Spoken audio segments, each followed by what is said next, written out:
Good evening. My name's Randy Hollerith, and I am fortunate enough to serve as the Dean of this cathedral. And on behalf of all of us here at the cathedral, Bishop Buddy and all of the staff, we want to welcome you this evening, and it's an honor and a pleasure to have you with us. We're glad that you're here for this important and timely program. Since 2008, the Nancy and Paul Ignatius program has given this cathedral an opportunity to focus on important issues of the day, issues that sit at the intersection of faith and public life. The Nancy and Paul Ignatius Program Fund was established by Nan and Paul's children, David, Sarah, Amy, and Audie, their friends and relatives, in recognition of Nan and Paul's service and commitment to Washington National Cathedral. We're deeply grateful to the Ignatius family for their generosity and their support and their wonderful work. Would you please join with me in thanking them for making this evening possible?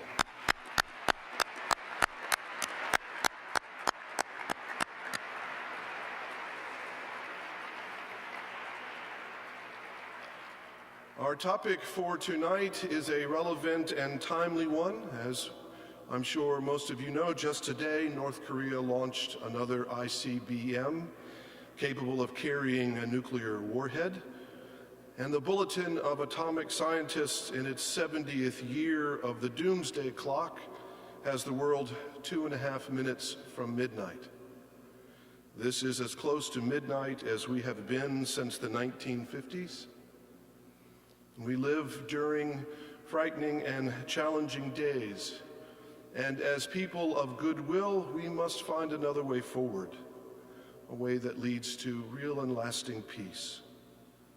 So thank you for being here tonight and being a part of these important conversations. Your presence makes a difference. God bless you.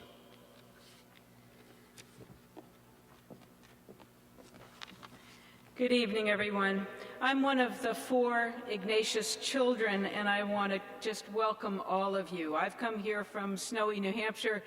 You've come from all sorts of other places, perhaps not quite as far, but it's wonderful to be here, and it's wonderful to launch the 2017 Ignatius program.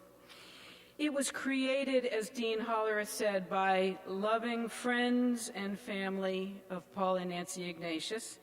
And they're here with us tonight, and those of you who know my folks know that they've supported the cathedral, and they've been supported by the cathedral for over 50 years. So we're thrilled that the program is part of the cathedral's programming year after year, and we thank you for that. Those of you who've been lucky enough to work with my folks know that they live for debate on issues of justice, of diplomacy, environmental protection, evolution, and the interplay between science and religion. Their approach to every complex issue is to discuss, to learn, and to understand. They listen critically and with respect to your opinion, and they delve deep to understand how you came to your beliefs. They rarely tell you what they think. They never tell you what you ought to think.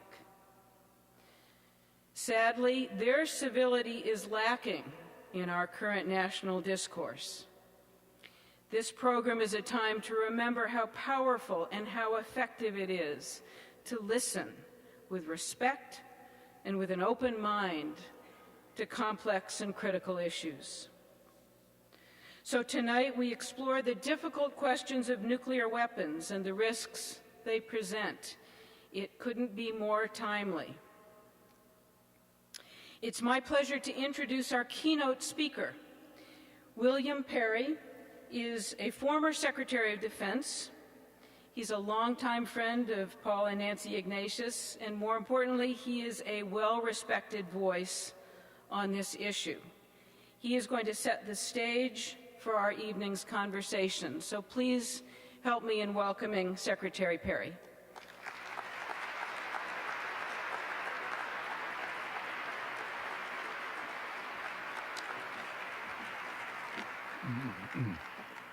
Thank you.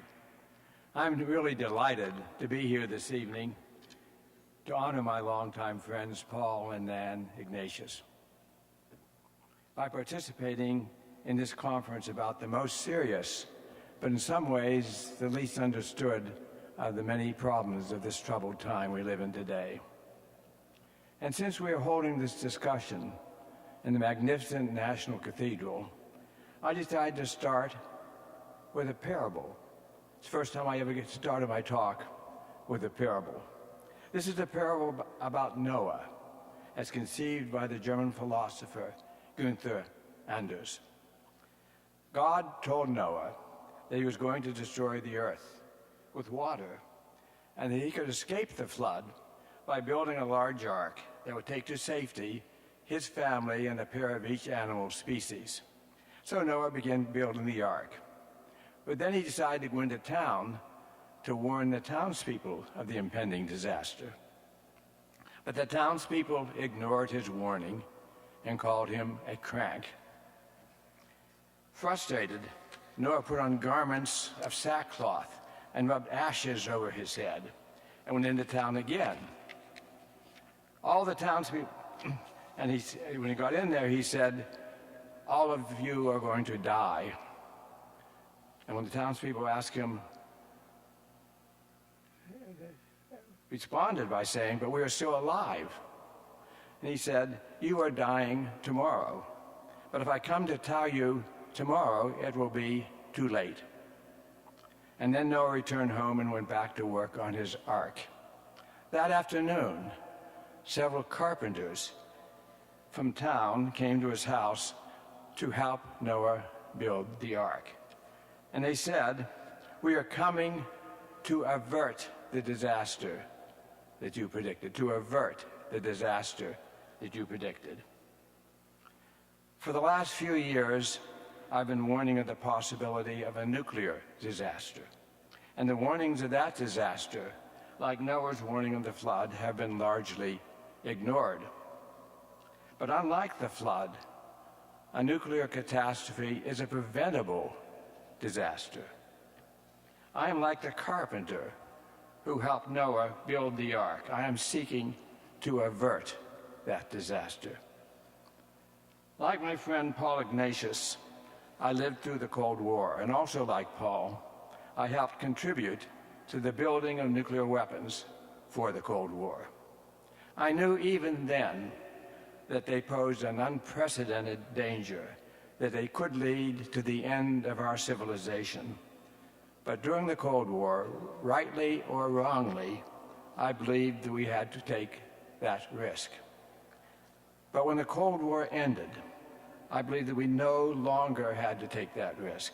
So I put all of my energy into efforts to dismantle the deadly nuclear legacy of the Cold War. During my period as the Secretary of Defense in the 90s, I oversaw the dismantlement of 8,000 nuclear weapons, evenly divided between the United States and the former Soviet Union. And I thought then that we were well on our way to putting this behind us, this deadly existential threat. But that was not to be. Today, inexplicably to me, we are recreating the geopolitical hostility of the Cold War, and we are rebuilding the nuclear dangers of the Cold War. We are doing this without any serious public discussion or any real understanding of the consequences of these actions. We are sleepwalking into a new Cold War. And there's a very real danger that we will blunder into a nuclear war. We will blunder into a nuclear war. And if we are to prevent this catastrophe, the public must understand what is happening. Someone has to put on sackcloth and ashes and forecast doom so that our carpenters will start to become interested in how to avert the disaster. I'm going to justify these dramatic assertions by first looking back at the Cold War and explaining how we averted disaster then, and then I will compare it with our present situation. When I lecture about the Cold War in my class at Stanford, a student will often ask me, what led us to build 70,000 nuclear weapons? 70,000 nuclear weapons during the Cold War. Why were that many weapons needed for deterrence? Wouldn't 1,000 have been more than enough?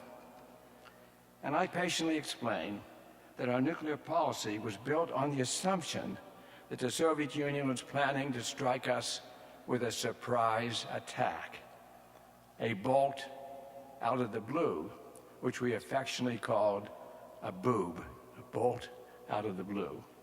We assumed that the Soviet Union believed that if they could destroy 90% of our weapons in a surprise attack, we would then surrender, and they would have conquered the world.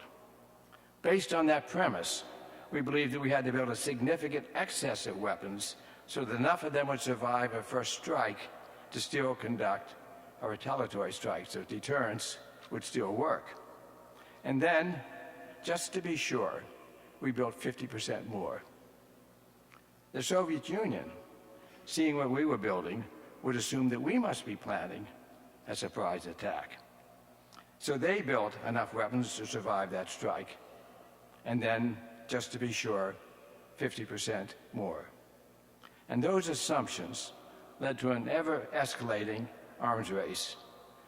Before that insanity stopped, the United States and the Soviet Union combined had reached the obscene and absurd level of 70,000 nuclear weapons. I believe that the Cold War arms race was built on a faulty premise, that in fact, neither the United States nor the Soviet Union were planning to conduct a surprise attack on the other. The real danger, and this was a very real danger during the Cold War, was that we would blunder into a nuclear war. Indeed, we came very close to a civilization-ending war during the Cuban Missile Crisis. Have we forgotten the Cuban Missile Crisis? I was there during that crisis, and I will never forget it. I was part of a small team that worked all day analyzing the intelligence data collected that day. And by midnight, we had prepared a report for President Kennedy's brief the next morning. So I knew exactly what was going on. Indeed, every morning when I went into the analysis center, I believed would be my last day on Earth. After the crisis, President Kennedy said he thought there was about 1 chance in 3 of the Cuban Missile Crisis ending in a nuclear catastrophe. 1 chance in 3. Not very good odds when you consider the end of the civilization was at the other end of it. But I have to say that I believe that Kennedy's statement was optimistic. He did not know, as we now know, that the Soviet Union had already placed tactical nuclear weapons on the island that were fully operational. And if Kennedy had accepted the recommendation, the unanimous recommendation of his Joint Chiefs of Staff to invade Cuba with a conventional military force, our troops would have been decimated on the beachhead by tactical nuclear weapons, and a general nuclear war would surely have followed. The miscalculations of Soviet and American leaders almost led to a nuclear holocaust, and I believe we avoided that catastrophe as much by good luck as by good management. Also during the Cold War, we faced the risk of an accidental nuclear war if our missile attack warning system experienced a false alarm. How likely was that? During the Cold War, there were 3 such false alarms in the United States, and at least 2 that I know about in the Soviet Union. That averages to be about 1 every 8 years. I personally experienced one of those false alarms, and it changed forever my way of thinking about nuclear dangers. It occurred in October of 1979 when I was the Undersecretary of Defense for Research and Engineering. And I was awoken from a sound sleep at 3 o'clock in the morning, and as I sleepily put the phone to my ear, the voice on the other end identified himself as the watch officer of the North American Air Defense Command. The general got right to the point. He told me that his computers were showing 200 ICBMs on the way from the Soviet Union to the United States. For one heart-stopping moment, I thought we were about to experience the Holocaust that we had narrowly avoided during the Cuban Missile Crisis. But the general quickly explained that he had already concluded that it was a false alarm. He was calling me to help him determine what had gone wrong with his computer. There actually were two separate false alarms during the period I was undersecretary. The most dangerous occurred one night when the computer operators changed shift, and the new operator mistakenly, instead of putting the operating tape in the computer, mistakenly put in a training tape. The training tape, of course, was designed to look like a realistic attack scenario. It was human error. That is, our system, with all of its safety features, was still vulnerable to a single person erring, potentially bringing about the end of our civilization. Two things saved the world from that fate. First one was the watch officer that night was exceptionally thoughtful and responsible, for which we can all be thankful. And second, the context for the attack was benign. There were no international incidents underway that made a Soviet attack especially plausible. But what if that false alarm had occurred during the Cuban Missile Crisis, or during one of our Mideast crises where we had our forces on high alert? In that context, the watch officer surely would have passed the alarm on to the president, who, after being awoken at 3 o'clock in the morning, would have less than 10 minutes to decide whether to launch our ICBMs before they were destroyed in their silos.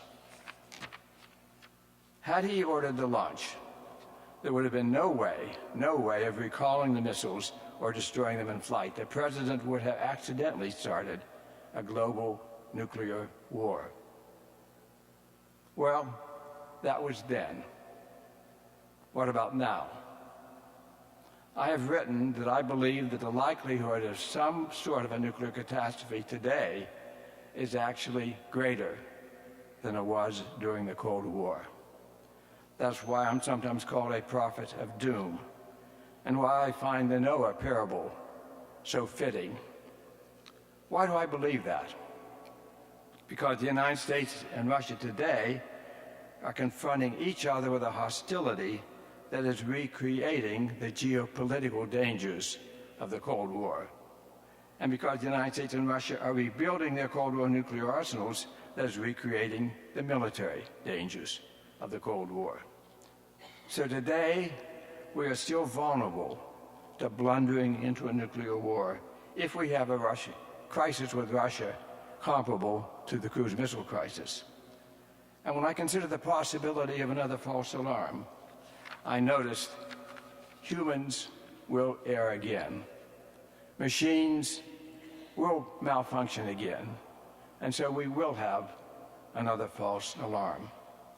Even in the face of this, Russia and the United States still today have a policy of launch on warning. And both Russia and the United States are building new ICBMs to replace the ones built during the Cold War.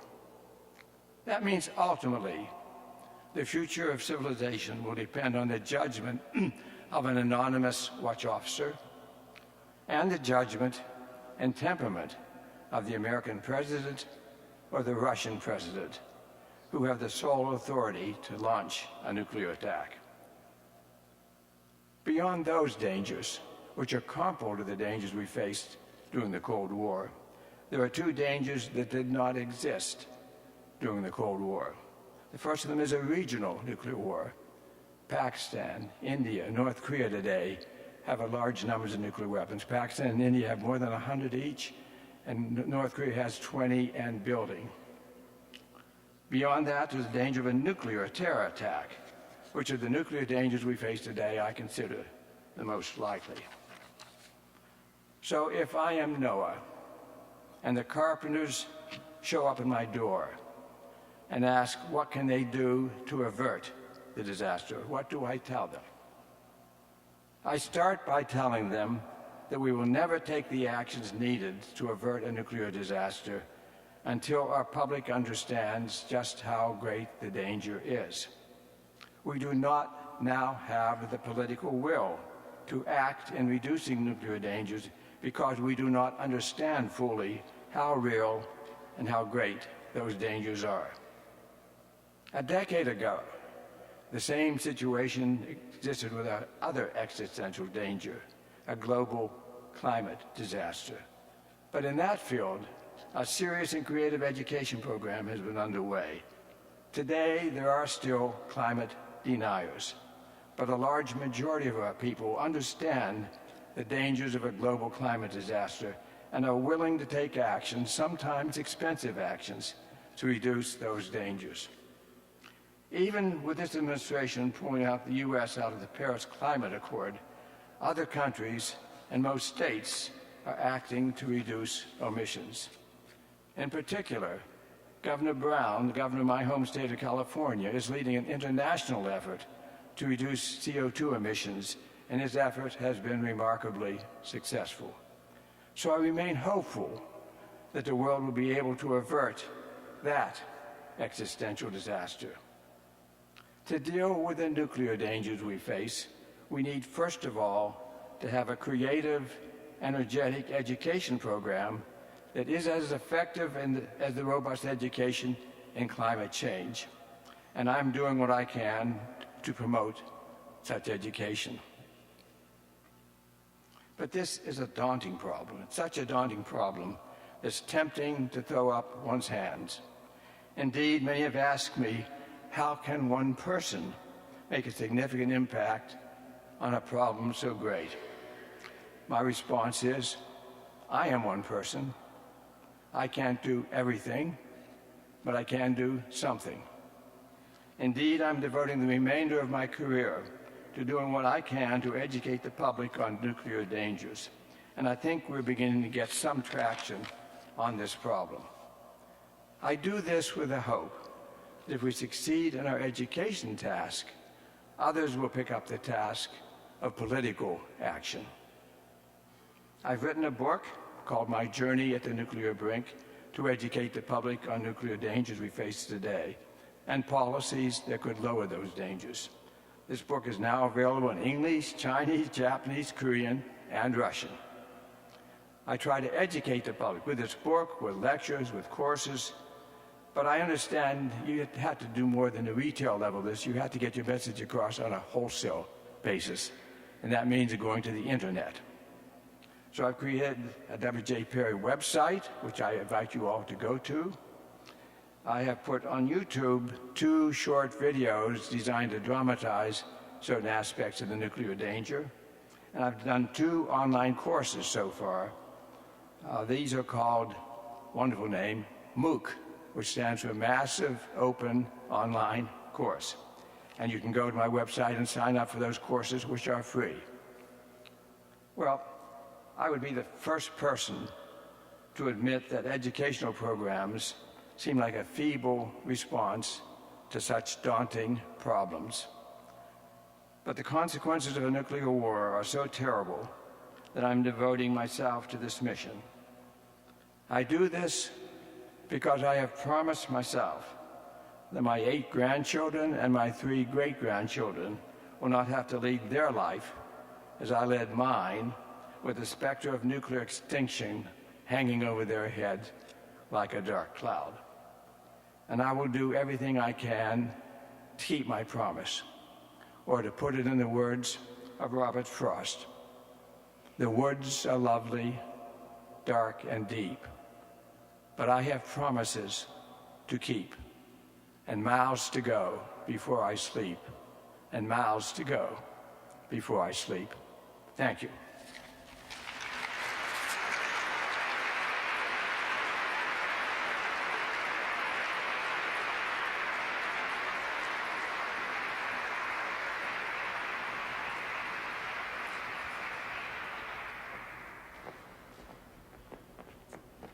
So, ladies and gentlemen, I'm David Ignatius. I'm a columnist for the Washington Post, and more to the point, I am the son of Paul and Nancy Ignatius. And as our panelists are walking toward the stage, I'm going to introduce them. Joining me to my immediate right is Susan Eisenhower, who, like Bill Perry, was a founding member of the Nuclear Threat Initiative and has been very active on these issues for many years. Steve Hadley is our former National Security Advisor during the Bush administration. John Kerry is our former Secretary of State, former Chairman of the Senate Foreign Relations Committee, former Democratic candidate for President. Thank you to the members of our panel. Thank you to Secretary Perry for an unforgettable speech. I don't think any of us will soon forget those words or the power with which you spoke them.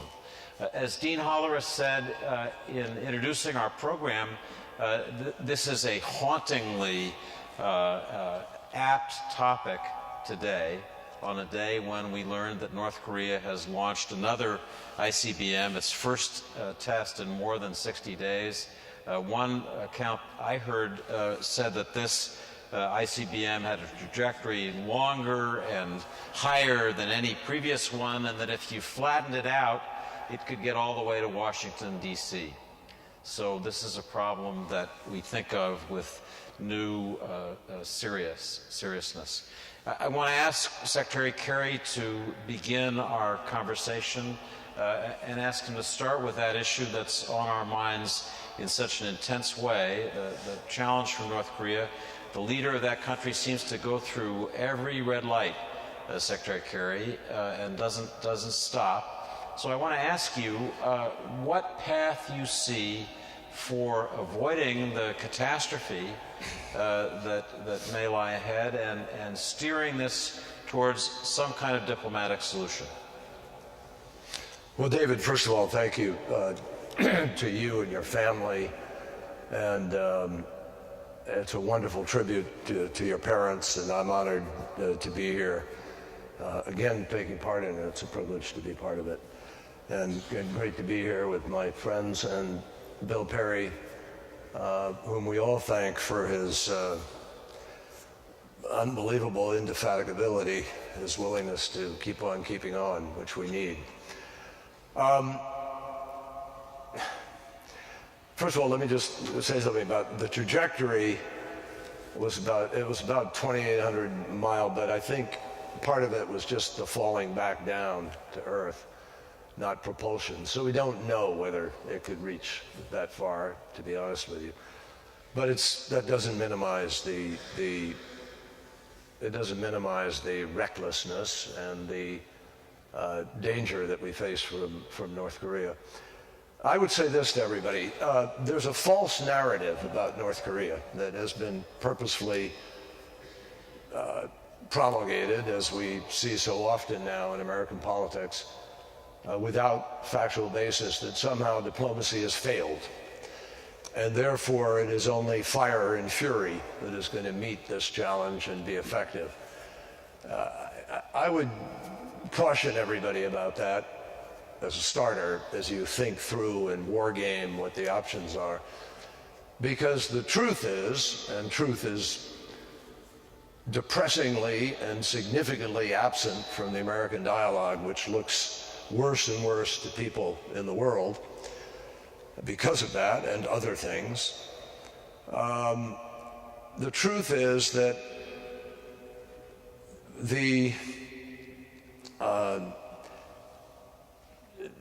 we have not exhausted diplomacy. I guess that's the way to put it as bluntly as possible. President Trump and others have tried to say, well, we had the failure of Republican and Democrat administrations alike, and diplomacy has failed. But I'll bet you 90+% of the people here tonight do not know that as we sit here tonight, the sanctions that we have against North Korea, which has multiple nuclear weapons, are less than the sanctions we had against Iran, which did not. So we have not exhausted diplomacy. It took us 35 years of not talking with Iran to begin to get into a discussion about how to reduce their ability to even get a weapon, any weapon. And in the case of North Korea, we've really only been at it since the 90s with the framework, and there was cheating on the framework in 1997, and then we came up with the additional protocol, which is now part of the Iran nuclear agreement, which is why many of us have such confidence about our ability to challenge them and to know what's happening going forward. But in the case of Korea, folks, China provides 100% of the fuel that goes to every airplane, every truck, every car in North Korea.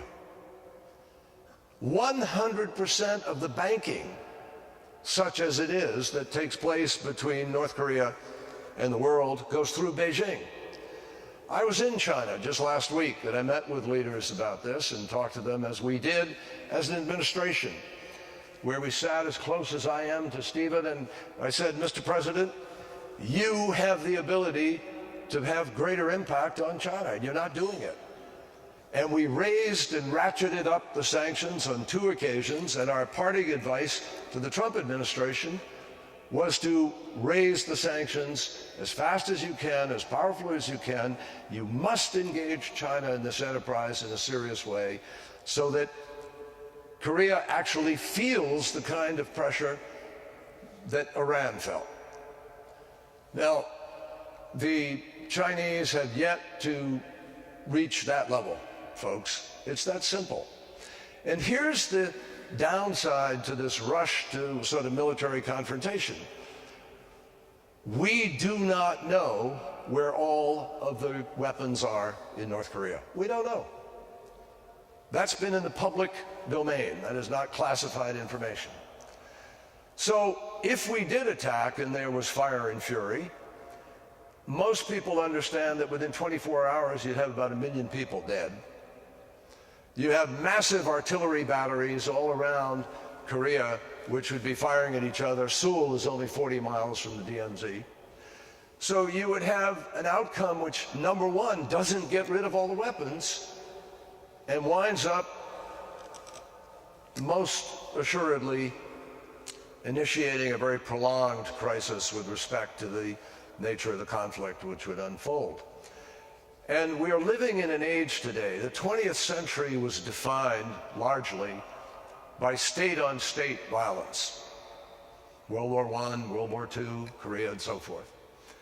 What we are witnessing today is, while Putin has obviously continued that into this century, sadly, in the context of Ukraine, far, far, far fewer people are dying as a consequence of state-on-state violence in the dawn of this century than did in the last, or at any moment in it. And the truth is that the great challenge we face today, more than anything, is non-state actor violence. And so, with respect to Korea, if we did engage in a retaliatory strike, which I'm not saying it won't come to that, it may be that in the end we are left no choice. But we are not pursuing a smart, clever, well thought through, well organized, strategic approach to the diplomacy to try to do our best to avoid that ultimate choice. And war, if there's anything I've learned in my lifetime, war ought to be absolutely, positively a last resort. And on too many occasions it has not been. And we have paid an enormous price for that. Witness the upheaval of the Middle East today with respect to the consequences of Iraq. So I just say, David, to quickly bring this into a close, is we do not know yet whether or not we could actually get to the table again and have a negotiation. And that has to be the first order of business, and it has to be done in a far more powerfully connected, globally organized form of diplomacy, which has been proven again and again, when properly pursued, to be able to work. I do not shut off the potential of a diplomatic solution here. I think China can be much more helpful than it has been. I think the region can, the Russians can. There are many other ways to squeeze the pressure around this regime.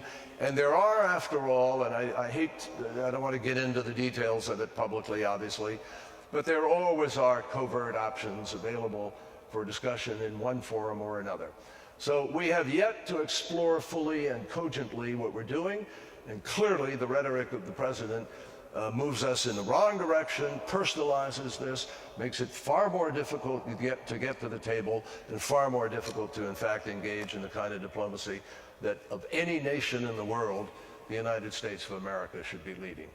So let me turn this to Steve Hadley, former National Security Advisor. I have a feeling that on this issue of North Korea, we're going to have more bipartisan agreement than disagreement. But Steve, to just set the context, Secretary of State Tillerson has worked hard to move this toward a diplomatic negotiation.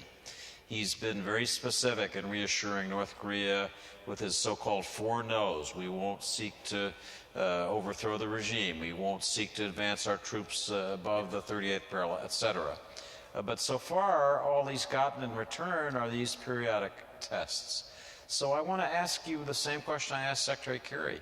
How do we get this back on the diplomatic track so that we begin to move away from this cycle of test and test that eventually is going to produce some reaction? So I appreciate the opportunity to be here, and I salute your parents and your family for this series. It's a wonderful contribution to this community here in this cathedral and to Washington more broadly. There's a dirty little secret that sort of foreign policy experts in the Democratic Party and Republican Party actually agree on a lot more than you would think from our presidential campaigns. And I very much agree with much of what Secretary Kerry has said. I don't think diplomacy is over. I think diplomacy needs to be tried yet again. And why do I say yet again? Because this is a problem we've been working on for 30 years. There was an agreement in 1994 in the Clinton administration, the agreed framework in which North Korea was going to give up its plutonium-based nuclear weapons program. They cheated on that agreement. They had another path to nuclear weapons. The Bush administration, as part of a 6-party talks that brought China, Russia, Japan, South Korea to the table, also got an agreement in which North Korea agreed to give up all nuclear weapons and both its enrichment and plutonium program. Neither administration was able to keep North Korea in those agreements. That's the problem. And what has happened under Kim Jong-un, which is the new young leader of North Korea, is that program is accelerated dramatically. Estimates in the public space are that they have a couple dozen nuclear weapons. They have ballistic missiles that theoretically could deliver those to our allies, Japan and South Korea, and they're working on an ICBM that would allow them to deliver nuclear weapons to the United States. As Secretary Perry knows, there are a lot of things you need to do before you actually have a capability, but they are clearly on the road.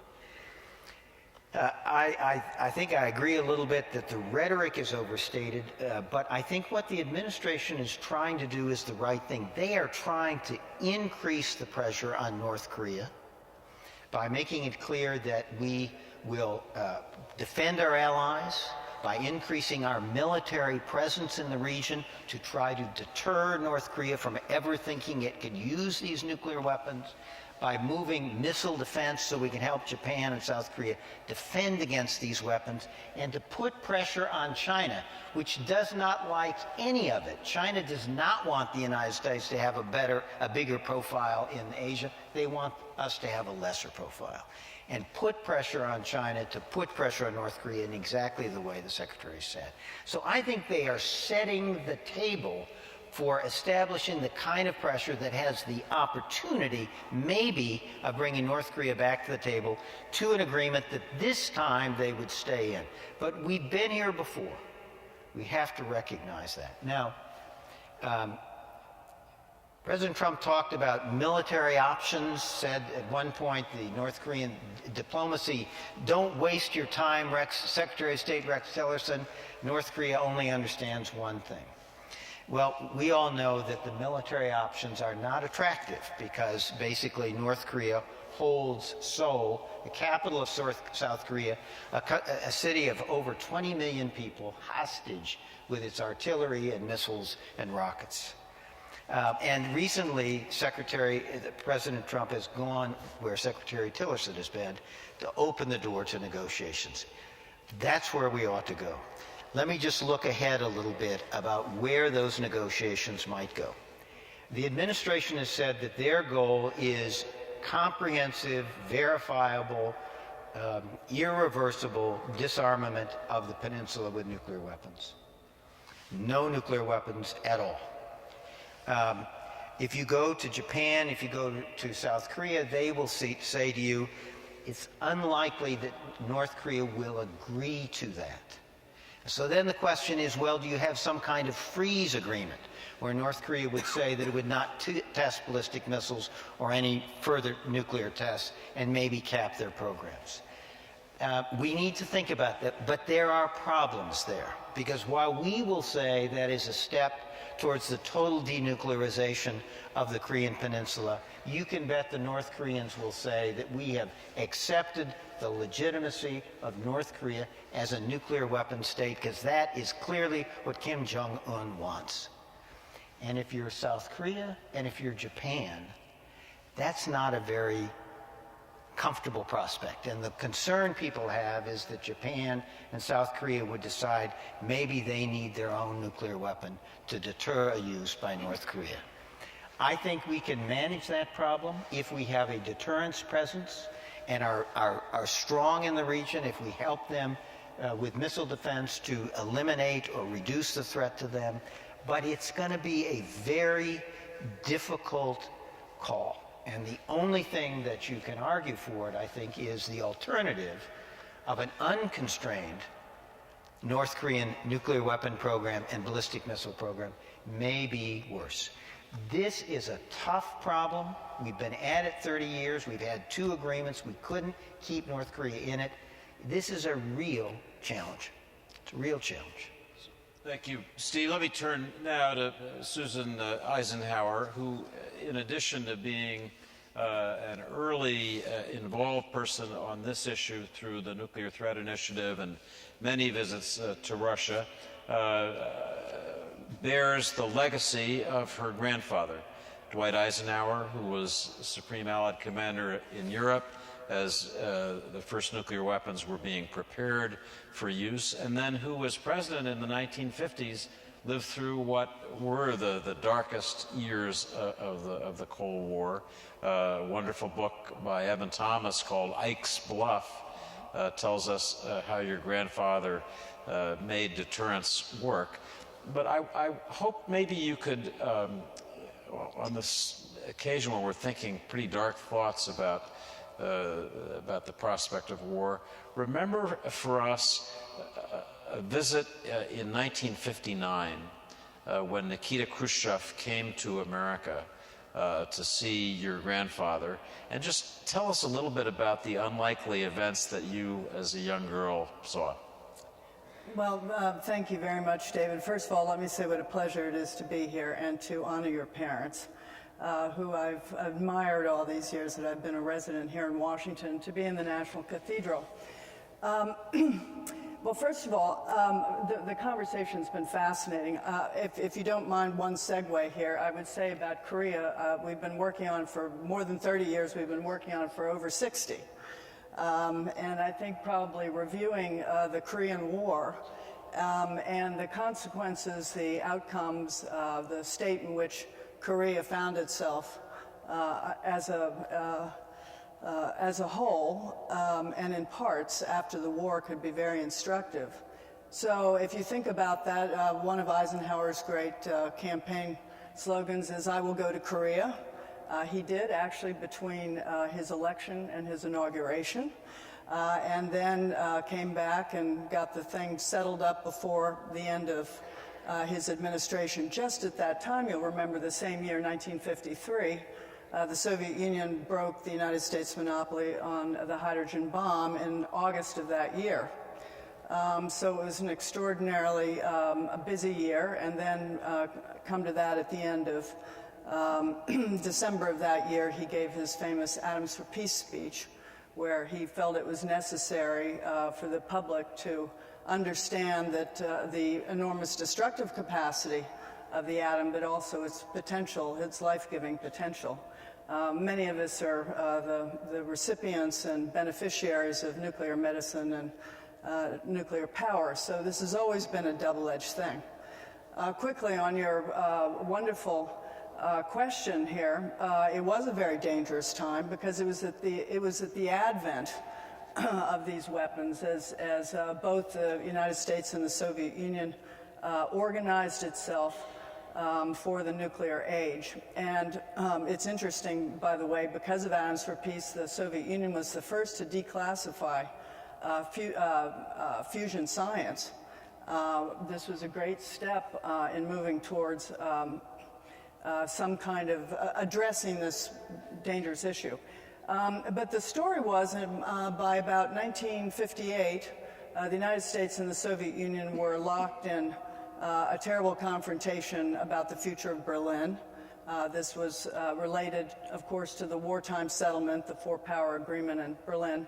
And, of course, the outcome of this could not be positive in any way because there was really no way to militarily defend Berlin without the potential use of nuclear weapons.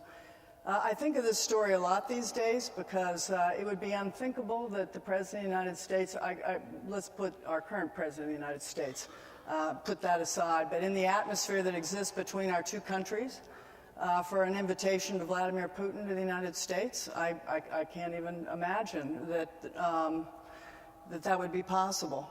But it was in 1958 because the president believed very deeply that it was important to defuse this situation in some way. And after a 10-day trip Nikita Khrushchev took across the United States, and on the last day of this long trip, they had a summit at Camp David, and they failed to reach an agreement. So my grandfather got this wild idea to bring the Soviet premier to his farm at Gettysburg and called up my mother and asked her to get the four of us cleaned up and over at the house in 20 minutes or something. So that I had the extraordinary opportunity to meet Nikita Khrushchev, not knowing, of course, the backdrop to this story. Well, I think everybody in the audience should be relieved to know that we were well enough behaved, that the meeting went off pretty well. As a matter of fact, I think historians will say later that this really touched the Soviet premier to actually meet the president's family. This is done fairly regularly these days with summit meetings and other things, but not in those days. And I think it was Eisenhower's way of saying, this is what's at stake here, our grandchildren. And that Berlin ultimatum got sort of dropped. I mean, they stopped talking about it for a while until we had other problems there. But this is what I don't understand about the current situation. I think Secretary Perry's comments were spectacular. And if the danger is that real, which it is, I simply don't understand why we're cutting off all of the vital exchanges that keep U.S.-Russian relations from dropping below dropping below a level becomes unacceptable. So let me just say what happened after Sputnik and other things, which I think should be a real inspiration for many of us here. The President of the United States was terribly worried that we would stop communicating with one another, our peoples would. And so they signed a General Exchanges Agreement in 1958 that mandated between the United States and the Soviet Union a minimal amount of exchange and tried to increase that while they were working out these other issues. Today we have no exchanges of any kind. We're punishing Russia. Actually, we're punishing ourselves. We can have whatever issues we want to, and rightly so, with President Putin and his team there. But it will be catastrophic if we actually turn the Russian people against us, because that was never historically an issue between our peoples. Thank you, Susan. The slogan back in the 50s during campaigns used to be, "We like Ike." And as you describe those stories of your grandfather, we can understand why. Secretary Kerry, I want to turn to the issue that you know so well of Iran and Iran's nuclear program. You have a unique experience of having negotiated what is probably the most comprehensive non-proliferation agreement of its kind, negotiated over many years, contacts begun in the time that Steve Hadley was National Security Advisor, but you lived that. And I want to ask you to share with this audience where you think things would be now, where Iran would be and where we would be in response, where the other countries of the Middle East would be, if that agreement had not been negotiated, if you had failed. Well, I think, without exaggeration, the likelihood is very high that we would have been in a conflict.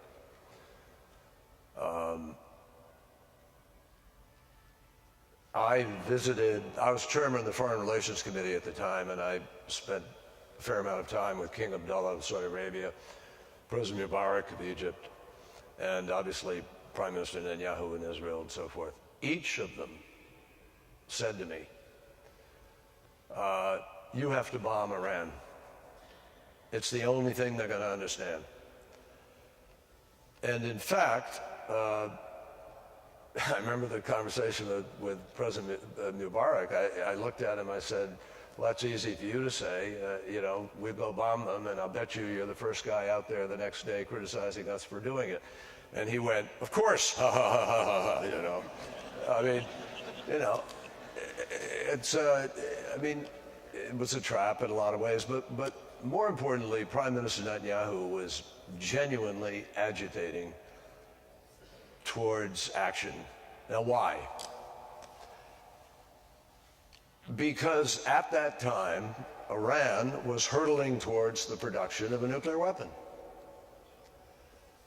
And the day that I sat down with Foreign Minister Javad Zarif in New York at the UN, months after I'd become secretary, on that day, Iran had 12,000 kilograms of enriched uranium, enough for 10 to 12 bombs.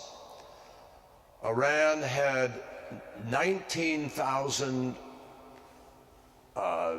spinning centrifuges out of 27,000 that were deployed, and they had a plutonium reactor that was about 3 months from commissioning, which was going to be able to produce 2 bombs worth of plutonium-grade, weapons-grade plutonium. And they had mastered, for all judgments of our intel community and energy department, they had mastered the nuclear fuel cycle. So Iran was a threshold nuclear nation when we sat down to talk for the first time in 35 years. And clearly it wasn't because I sat there and said to Javad, hey man, you got to get rid of your weapons, and he said, oh, okay, we'll negotiate it out. That's not what happened, obviously.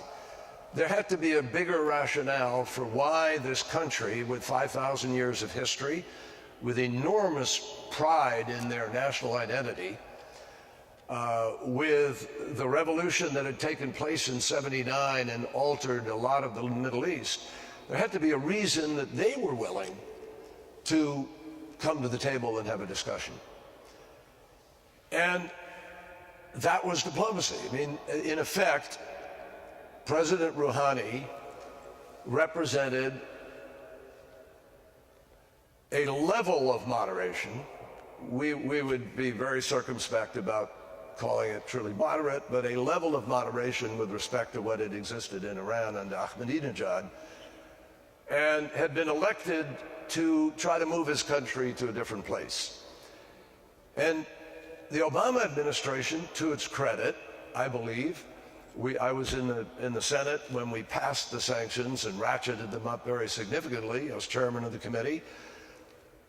We put in place the toughest sanctions that have been put in place on a nuclear issue against any country historically.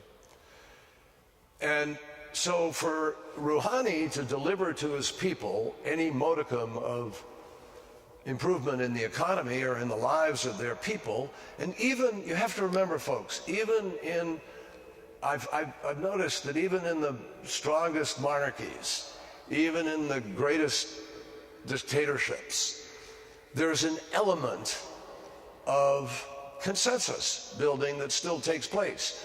Because even in the dictatorships, they got to watch their back.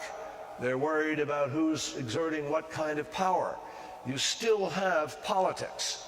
And politics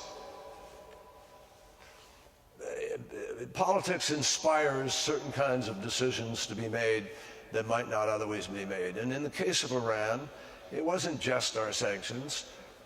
The supreme leader issued a fatwa. Now, fatwa doesn't mean a lot to Christians and Jews or people of non-denomination, but fatwa has meaning in Islam. And when the supreme leader issued a fatwa saying we will never use a nuclear weapon and we're serious and we're not going to build it, he sent a signal to the IRGC, to Soleimani, to others, that he was going to go down a different course. So this was a tough negotiation. It was very tough. And there were times when I walked away, times when I didn't think we were going to be successful. Even 1 week before we got the final agreement, I sat with 5 foreign ministers of the other countries and prepared everybody for the notion that this could fail. And how do we do a soft landing? We obviously got there. And the reason we got there is that both sides were able to satisfy real needs in a way that both sides could sell to their people. It wasn't an easy sell, as Steve and others know, but let me tell you what we achieved so you understand this agreement, because it's important to understand it, and it's very important with respect to what we need to do with North Korea. We went from those 12,000 kilograms of enriched material to 300 kilograms.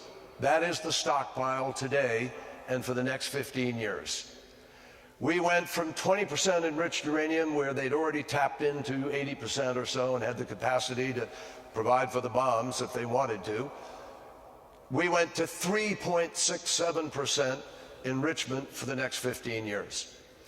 We are tracing every ounce of uranium that they manufacture in their mine, put into yellowcake, put into the centrifuge, spin, and bring it out as waste. We take it from cradle to grave for the next 25 years. We will know if they tick up their enrichment at any point in time.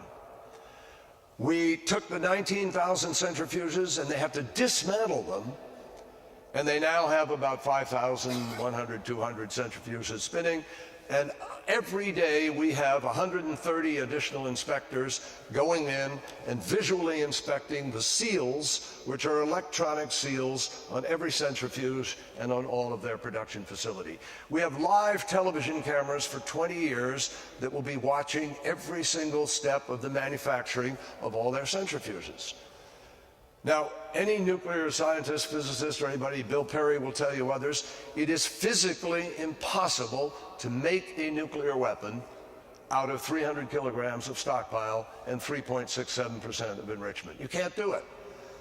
So we know these 15 years that we have now. People say, oh, well, what happens with a sunset? What happens at the end? Folks, there's no sunset to this fundamental agreement. The agreement is for life. It is for as long as Iran is an upstanding member of the NPT, lives by the rules, lets the IAEA come in to inspect, and lives by the agreement that they've made. But what we have here actually came out of the failure during the 90s when President Clinton got an agreement and North Korea cheated, we have an additional protocol where we are allowed to challenge and inspect any facility that we deem to be being used for illicit purposes, and they have 28 days to make good on it, and if they don't, 4 countries, France, Germany, Britain, and the United States, have a vote, majority vote, that allows them to go in under the UN sanction, and all the sanctions would snap back automatically on Iran if there's any failure to comply. So we've built into this a kind of fail-safe structure, we believe. Now, does this mean, am I sitting here, is John Kerry sitting here tonight saying to you, Iran's never going to break it, they could never get it? No, I'm not. I can't vouch for what Iran may choose to do in 10 or 15 years. But the best bet we had when we had prime ministers and kings and presidents telling us you got to go bomb them, the best bet we had was to try to make it impossible for them to develop a nuclear weapon. And we are confident, our intelligence community is confident. The DOD, DIA, CIA, everybody signed off on the notion that they're comfortable, that we have enough visibility on what Iran is doing, that at best they adhere to it because we keep them adhering to it. At worst, if they decided to try to break out, we would know it, and we have a span of time within which to respond. And we have every option available to us in 15 or 20 or 40 years, as we do or would have had 4 years ago, had we had to take measures because they weren't willing to negotiate and we weren't able to prevent them from developing a weapon. So every option's available to us. You want to have a war, you can have a war in 15 years, 20 years, 25 years, if that's the decision people want to make. But I think everybody understands the virtue of being where we are today. And the Middle East is much safer. The world is much safer. We actually took the capacity to have a nuclear weapon and put it on the shelf and made it impossible to achieve without our knowing it. At the time we did this, folks, the breakout time for Iran to a nuclear weapon was deemed to be about 2 months. Today, because of what we've done, the breakout time is at least a year. And we would know immediately within that year that they're beginning to move and have every ability to respond to it accordingly. So let me stay with Iran and turn to Steve Hadley and ask where this administration wants to go next. The president, as we know, decertified Iran's compliance with the agreement, a controversial decision, but did not tear up the agreement, as he said during the campaign he might do, and in effect has turned this issue over to Congress and said Congress should come up with new sanctions and new ways of dealing with the issues that he claims are problems with the agreement. So I want to ask you what you think Congress could and should do as it takes this issue up that would avoid a bad outcome. And I assume, Steve, that you think that tearing up the agreement at this point would not be a wise outcome, but would address issues that you think are important. What's the way forward for members of Congress now? Let me just give a little context, and then I'll answer that question.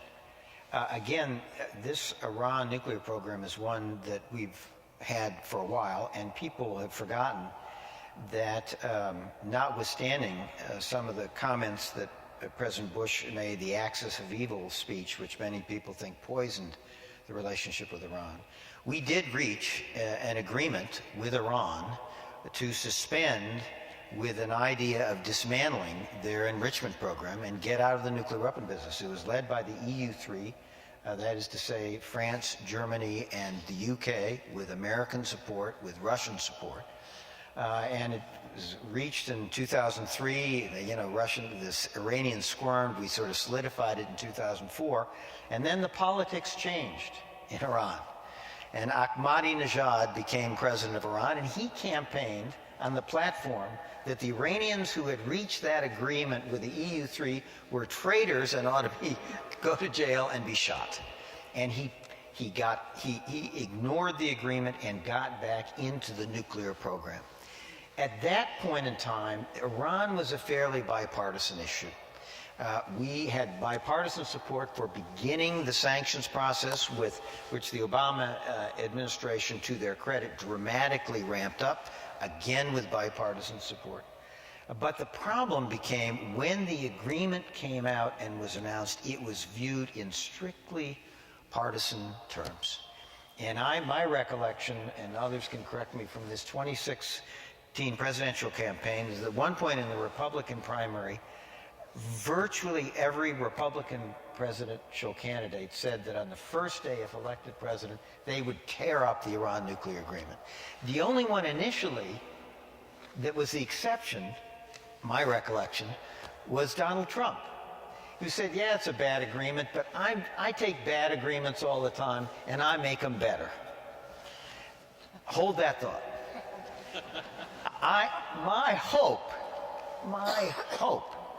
is that's what he's trying to do. I think he felt enormous pressure from the base, from the people who elected him, to in some way demonstrably separate himself from the agreement. But as you pointed out, David, he did not, as opposed to the Paris Climate Change Agreement or the Trans-Pacific Partnership, he did not say he was going to take us out of the agreement. Within the context of the legislation between the executive branch and the Congress, he said, I will not certify this agreement. Now, it's interesting. He could have not certified it on 3 grounds: that Iran was not in compliance. For all the things he said about a non-compliant Iran, he did not use that ground. He could have said that the agreement was not in the national security interests of the United States. He did not use that ground either. He said that the relief Iran got was not proportionate to the restrictions we got. He then handed it to Congress, but not without prior consultation with Congress. And if you talk to Senator Corker or Senator Cotton, basically my hope is what they're doing is the following. He said, I am not going to certify to Congress that this deal is proportional. And Congress very quickly said, Corker and Cotton said, we are thinking about legislation which would impose sanctions, reimpose sanctions, if certain things didn't happen. What are the things that didn't happen? One of the criticisms that Secretary Kerry said is that the agreement is not all provisions lasting indefinitely. That's been a criticism. Secondly, criticism has been that the nuclear agreement didn't address Iran's ballistic missile program, which is how they would deliver nuclear agreements. The answer is it wasn't intended to, but it does not. And third, the argument is it did not address Iran's support for terror and disruptive activities in the region, which has a lot of Israel and a lot of our Arab allies concerned about. So I think the game they are setting up is that Congress would legislate and say, we, the Congress, would consider reimposition of sanctions, which would violate the agreement, if Iran does not reach an agreement to extend these provisions for a longer period of time, if there isn't a way to reach some limitations on Iran's ballistic missile program, particularly keeping them from having a ballistic missile program of intercontinental range that could reach the United States. And if we don't agree with our allies to put pressure on Iran to stop being so disruptive in the region. That's my hope, that they are trying to use that to set up a situation where our allies would cooperate with us in pressuring Iran, and Iran would be willing to address these other issues. I may be wrong. It may not work. My hope is as I read the tea leaves, that's trying to set up, what they're trying to set up. Can I just mention something about that, David? Do you mind? Those are the things. I agree. I think Stephen has laid out very accurately sort of some of the thinking with respect to it. But first of all, I'm not sure what rationale that is positive in anybody's mind can be wrapped around the idea of a president of the United States giving a nuclear agreement to the Congress to fix. That's a new one to me.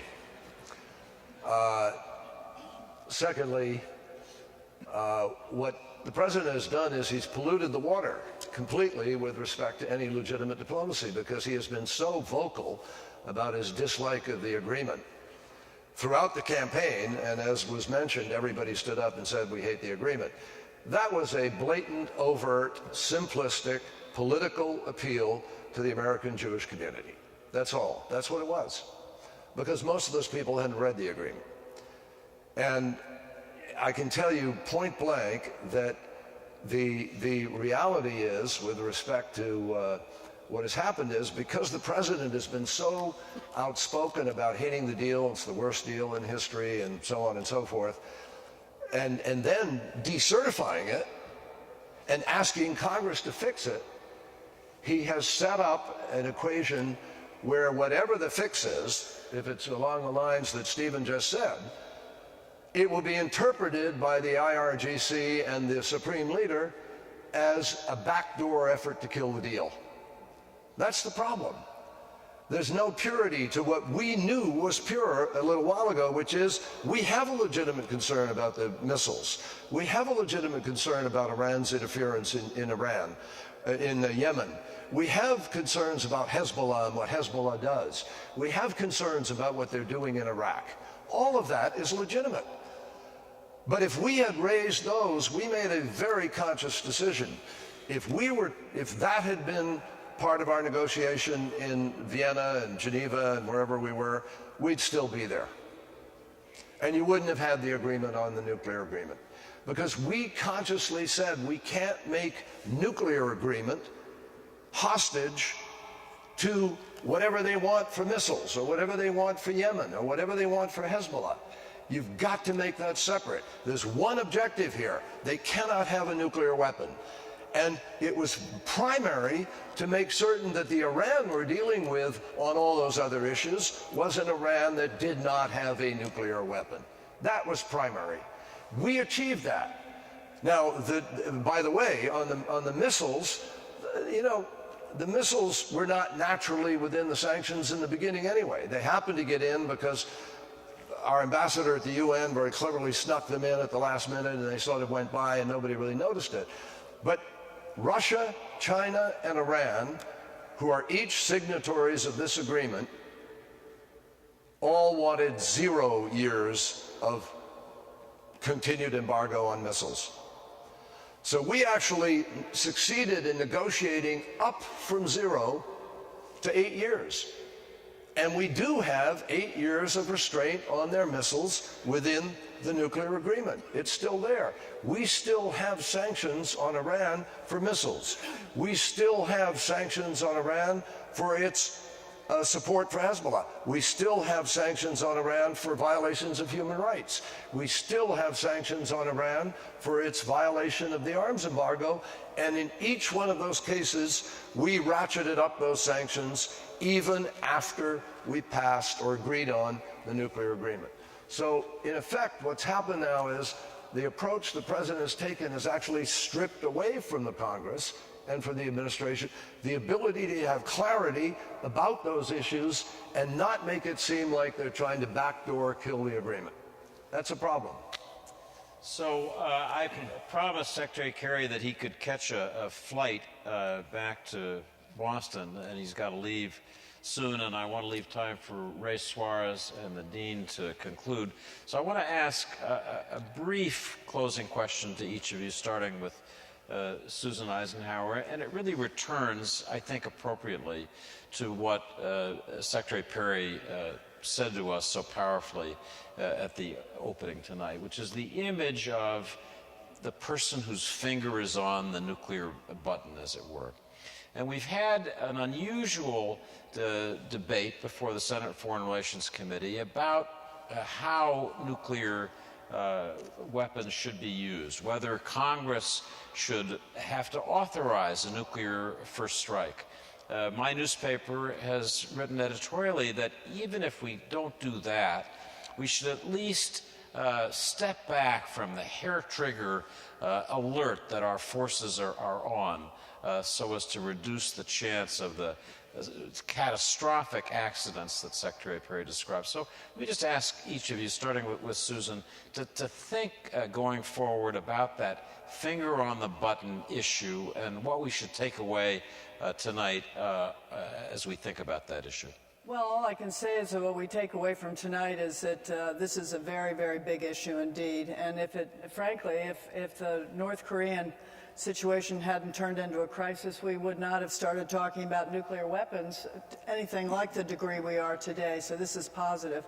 I know there was an effort to try and bring about some kind of check on the president's sole authority to use the button. This, of course, is a highly sensitive issue, and I think it needs to be any kind of discussion of that needs to be broached in a more abstract way, I think, for there to be some kind of agreement. In other words, like the 22nd Amendment that excludes the right of a president to run for a third term, that had to apply, in a non-controversial way to be accepted.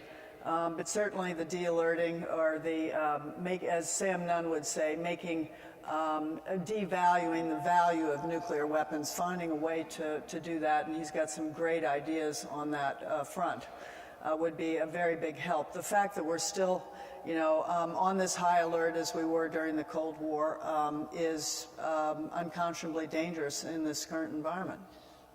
Steve Hadley, you've sat in the Situation Room as the National Security Advisor looking at these ultimate matters of war and peace. What's your takeaway as you think about this issue in this place tonight? The president's authority is, of course, strongest if there should be a nuclear attack on the United States. And as Secretary Perry pointed out, he would have this terrible decision within a 20-minute or less window whether to use our deterrent to retaliate or not. That is a presidential decision. He will have his advisors around it, but there's only one person who can make that decision in that time frame. It's the President of the United States. That's the reality. The notion that a president would decide to initiate nuclear weapons as a first principle, that's a big decision. There are going to be a lot of people who are going to be talking to the President of the United States in that situation. And he, I think, will have to bring them along. And I think Congress will inevitably become part of that process. So I'm less worried about that. I'm worried about a different problem. And it goes to what Bill Perry has said. Just to remind people, successive administrations in the 25 years since the end of the Cold War got it that the Cold War was over and took steps with Soviet Union and then Russia through arms control agreements to dramatically reduce our nuclear weapons inventories. You can argue they're still too high. But in 1990, the United States and Russia, the Soviet Union, together had 25,000 deployed strategic nuclear warheads, and probably double that total. Now, under agreed arms control agreements, together, they cannot have more than 3,000. So, and I could give you a long set of statistics. We liquidated the weaponry of the Cold War in the post-Cold War period. The problem now is that we are in a post-Cold War period. As Susan's pointed out, our relations with Russia and our ties to Russians are at rock bottom. Russia is gotten out of some arms control agreements, is violating others. It is modernizing its nuclear forces. It is giving them a greater role in their doctrine. China, to which we've never had a Cold War relationship, is modernizing its nuclear deterrent with new ICBMs, both that targets neighbors and target us. putting multiple warheads on them, etc. It is still a small force. It is still, in their view, a self-defense force. But this situation is, we are in a post-Cold War world, and now other countries like Iran and North Korea are getting in the game. We have got to start a conversation with China, with whom we've never really had a serious strategic stability dialogue, and we've got to resume a conversation with Russia on this issue. It's getting dangerous. It's getting dangerous. That's where I would focus. What are we doing to get those conversations started? Secretary Kerry, concluding thoughts from you. Well, I agree completely with Stephen and with the focus that he just articulated, everybody, and it's really a build-out from Bill Perry's important opening comments here, which is appropriate for us to sort of close on in a way. When I first went into the Navy, I had the pleasure of being on Treasure Island in San Francisco at the Nuclear Chemical Biological Warfare School, where I learned all I needed to know about throw weights and damage and radiation and uranium and so forth. And it stayed with me for a lifetime because I served on a ship with purported to have nuclear weapons. And purported. So this is really, it is dangerous. I mean, what Bill didn't tell you, during the Cuban Missile Crisis, there was a Soviet submarine out there with, it's a B-59, and the U.S. Navy and blockade was dropping these grenades into the water to harass the Soviet submarines. And the commander at one point got so aggravated by it and angry that he ordered the preparation of the launch of their nuclear torpedo that they had. And it took 3 people on board to authorize that. One officer, a fellow by the name of Pliev, did not. Actually, Pliev was the commander of the whole thing, but he refused. And so the sub, which was low on did not have communications, was low on oxygen, needed to surface, and ultimately it surfaced and turned around and went back to Moscow. So, right now you have Pakistan and India both modernizing their arsenals. And each of them have somewhere between 120 to 200 or so weapons by our public judgment. India has a very dangerous, potentially dangerous, I suppose is a better way to say it, theory called cold start, which greatly upsets the Pakistanis, and which is one of the reasons why they are doing what we did in the 1950s, which is building, with this notion that you're somehow going to overcome the other person's capacity to threaten you.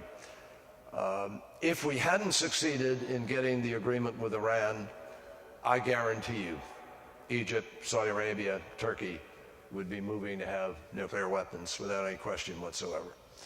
So this moment is much bigger than either the administration or the Congress have grasped.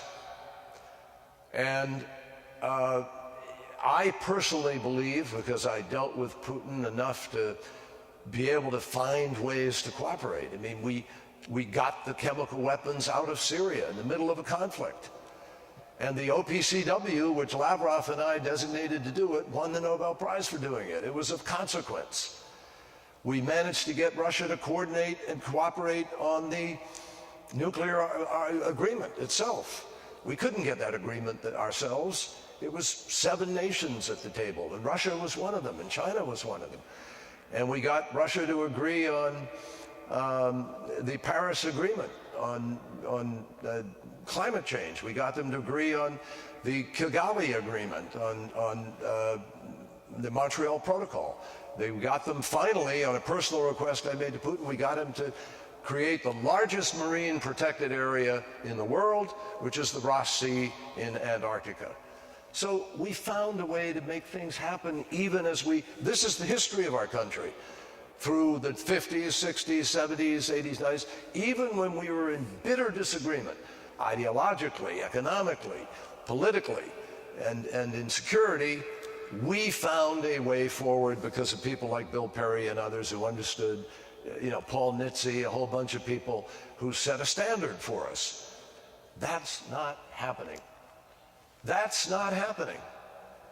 We don't see the seriousness of purpose that these weapons, that climate change requires. We're way behind the curve for 2 degrees centigrade, folks. Way behind the curve. And it is science that underscored why nuclear weapons are so bad. It's science that underscores why the threat of climate change is so serious. We need serious leadership that is prepared to break through this craziness, the fever that is consuming the media and other people, and put serious options in front of the American people and the world, which the world expects from us, frankly, is leadership that says, here's how we're going to avoid a nuclear war. Bill's and George Shultz's and Sam Nunn's and Henry Kissinger's vision of a world without nuclear weapons is not some crazy pie-in-the-sky, out-there theory. It is a really worthy goal to fight for. Because if you ever were lucky enough to get to that point that you could do that, it means you have changed the way we do conflict resolution. It means we've changed the way people perceive threats between countries. And so every step that you take to move towards a world with fewer nuclear weapons is a safer world by far. And that's why this conversation is important, and that's why we need to pursue that goal. As long as it may take, as difficult as it is, and it is difficult, because Pakistan isn't going to give them up tomorrow because of their fear of India. China, these things are complicated.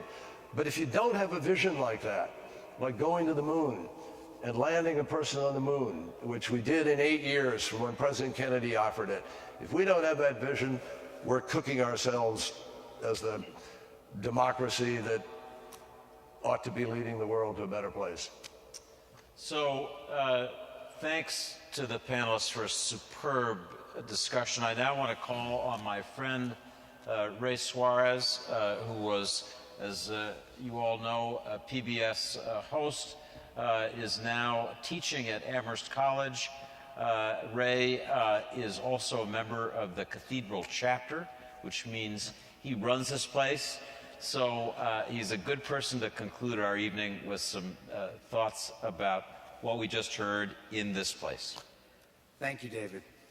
Thanks for bringing me home to Washington for a few hours to take a break from spending much of my time with very smart undergraduates to button up this sobering program. I do that, as David mentioned, not only as a once and future reporter, but as a member of the chapter, the governing body of this great institution. Cathedrals are very much places where the future of humankind is always on the agenda. You might say preaching and teaching about today to arm ourselves with hope for the future is a big part of what we do here.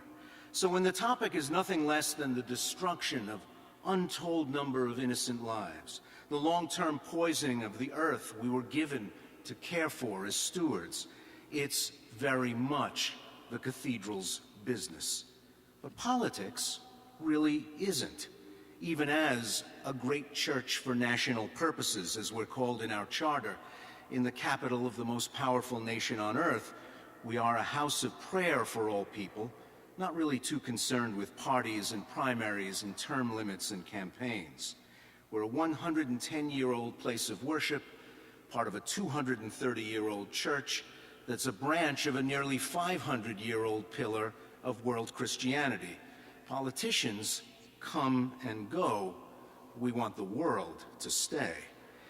As I listened to our speakers tonight, I marveled at the role an unused weapon plays in the affairs of the world. I turned 60 earlier this year. I'm right in the sweet spot as an American who's lived his life in the shadow of these weapons, worried about, brandished, and, thank God, unused. I listened to worried adults and their tense conversations about Cuba and the Russians. I periodically crouched under my desk at PS 128 in Brooklyn. My neighborhood wasn't high on the Soviet target list, but Wall Street was only 10 miles away. And crouching under my desk was not going to save me. I perched on a lamppost on the Via Veneto in the 1980s and watched 500,000 Italians march past the U.S. Embassy in Rome to demand that intermediate-range nuclear missiles pointed at the Soviets not be installed to protect Western Europe. Any reporter working in this era had to master the lingo of START and SALT and ICBMs and MIRVs and Pershings and SS-20s.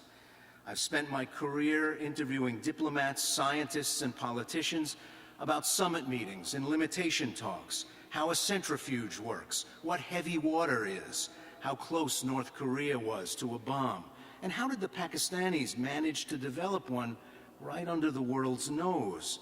How many does Israel really have, as decades of coy conversation continue?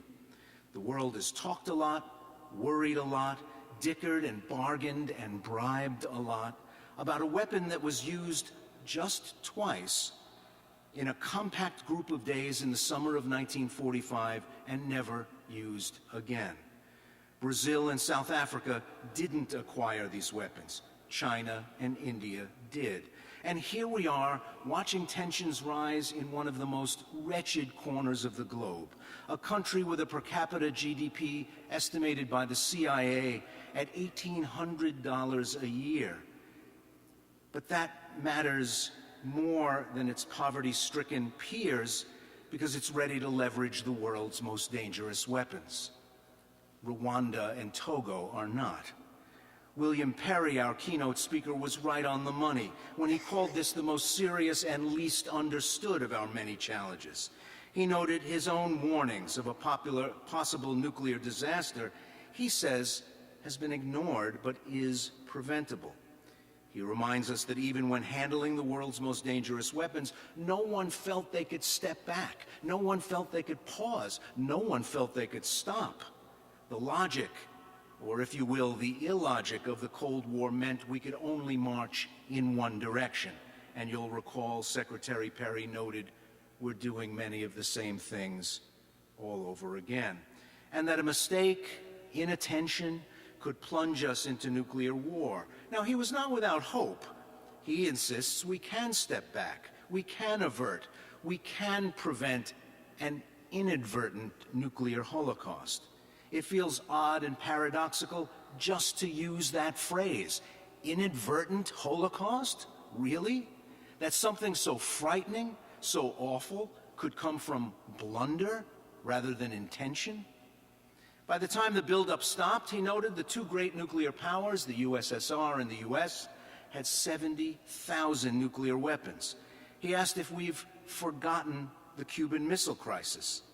I would say we have, as the number of people in positions of responsibility who were witnesses, shareholders, participants dwindles by the year. Even President Kennedy at the time did not know how close we came to a war that no one could have stopped. The Secretary's recounting of mistakes, of false alarms, gives you the sobering impression that Dr. Strangelove was not a black comedy, but almost a documentary. The what-ifs are frightening in their arbitrary, accidental nature. The Secretary allows you no comfortable place to hide in believing that a nuclear war is even more likely today. The future of civilization might rely on the good sense, in real time, of a watch officer looking at monitors who has to make a quick conclusion about what he's seeing. I was encouraged to hear the Secretary speak hopefully about a hardening consensus on addressing emissions. The efficacy of wider public education, even as the United States, history's greatest emitter, toys with pulling back from partnership with the rest of the world. Secretary Perry didn't take the easy way, promising you a happy ending. Whether or not this story ends well remains to be written. remains to be known. In light of today's events, Secretary Kerry calls the story we often tell each other about North Korea a false narrative, the story that diplomacy has failed. He says we've not exhausted it yet, and feels sure this audience realizes we haven't used all the tools at our disposal. China props up North Korea in his telling, and there's still plenty of ways to squeeze the country further. But China's not ready, not yet. And this isn't something we can be cavalier about. One day's war, 1 million dead. Seoul right hard by the border with the North. Yet, we should remember, countries fighting countries kill fewer people than at earlier times in our history. Worth remembering, important to note, at a time, especially at a time of rising cynicism about the value, the very value of engagement. A State Department down by Constitution Avenue that's emptying out. The former Secretary of State still insists engagement works, diplomacy works. President Bush's National Security Advisor Stephen Hadley began by reminding us that foreign policy experts see eye to eye on many issues far more than the tone of campaigns would lead you to believe. The Clinton-era engagement during North Korea's famine, the long-running six-party talks during the Bush years, both times the Kims were brought right up to the brink of something that looked like progress, that looked like a breakthrough, before stepping back. While Secretary Kerry maintained there was still a lot more China could do, Stephen Hadley pointed out that a surging China wants the U.S. to recede in East Asia and not be a permanent, invested, influential presence. If the bottom line demand is an entirely non-nuclear Korean peninsula, the North won't agree, angling instead for the world's acceptance of its status as a nuclear state. Susan Eisenhower has been a participant in efforts to avoid William Perry's dystopian vision, but also a witness to history. As her grandfather, the president, let's remember, a graduate of the West Point class of 1915, when cavalry still had horses, when officers still carried swords, before the first tank battle in history had even been fought, was now leading his country as political and military leaders struggled to recalibrate everything they knew about war in the age of a weapon that could destroy an entire region, entire populations from afar. A stunning story, really. Two men putting their heads together on a Pennsylvania farm, two men whose countries possessed arms that could literally destroy the world. They stepped back. They saw structures created to keep people talking. A strong contrast, Eisenhower noted, with today, as isolation and punishment is the order of the day. When they're still in office, public servants often, in my experience, don't like hypotheticals. It's one of the things you learn as a reporter. If you throw one at one, the answer is, I don't deal in hypotheticals. But the nice thing about being a former, and Secretary Kerry's gone, is that you can indulge the question, what if there was no Iran agreement? The challenges, huge in the best of times, are sharpened when one of the country's principal allies, Israel, holds not just a slightly different but fundamentally different view of how to proceed. Oh, and by the way, has significant bipartisan influence domestically. Secretary Kerry reminds us that when discussing Iran, you can't just tell countries to do things they don't want to do. That's the opposite of diplomacy. You can't just give them orders and demand compliance. They have interests. They have regional threats, they have domestic demands, they have factional rivalries that have to be managed and massaged for themselves. Something I think we forget too easily when on Sunday talk shows, armchair Metternichs airily assert that it's a sign of American weakness when we can't simply force other countries to do what the U.S. wants. In the end, with Iran, both sides had to sell tough agreements to swallow to their own people.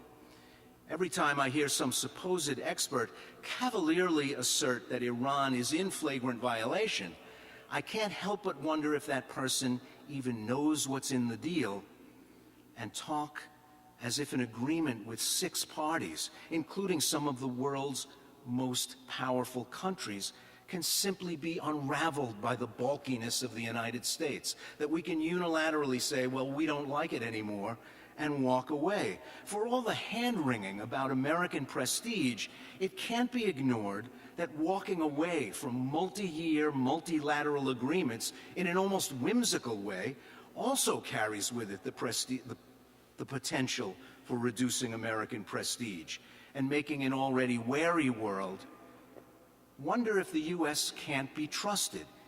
And if you give that away, that's a loss too. If you're the foreign minister of a regional power, just how much energy are you going to put into a negotiation that happens to come along just as the Iowa caucus is approaching? We've bought time, Secretary Kerry says, and knowing how close the Islamic Republic was to a bomb, he says buying time is a win. Stephen Hadley proved he wasn't kidding when he suggested there's more agreement in foreign policy circles than people realize. Now that the ball is in Congress's lap, he reminded us how changes in Iran tipped over the apple cart in an earlier diplomatic effort, that the arrival of the Ahmadinejad presidency was accompanied by a widening political split with Democrats over Iran policy. I come at this noting that sometimes when abrupt and questionable action is contemplated, inertia turns out to be your friend. The bigger something is, the harder it is to do. But as Stephen Hadley spoke at the end of the program, I couldn't forget the assessment we began with from Secretary Perry, and any comfort I might have had that inertia is my friend suddenly didn't seem so reassuring. Hadley speculated that Congress may reimpose sanctions unilaterally, but that would put the U.S. out of compliance, especially if we can't get our P5+1 partners to pressure Tehran to back off its missile program. The Congress, it should be remembered, hasn't been a reliable player even when it gives itself drop-dead deadlines that leave it no room for maneuver. It misses the deadline anyway. But nobody gets blown up if we don't raise the debt ceiling. There's that. Thanks to David and the Ignatius family, thanks to our panelists, and thanks to you all for being here. The crowd goes all the way back toward the entry doors.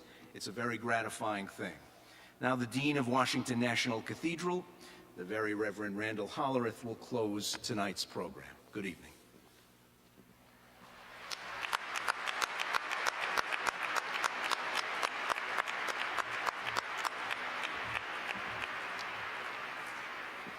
My thanks to all of our participants this evening. Thank you for your wisdom, and thank you all for being here for this important conversation. And thank you again to the Ignatius family. Let's just give them all a great thank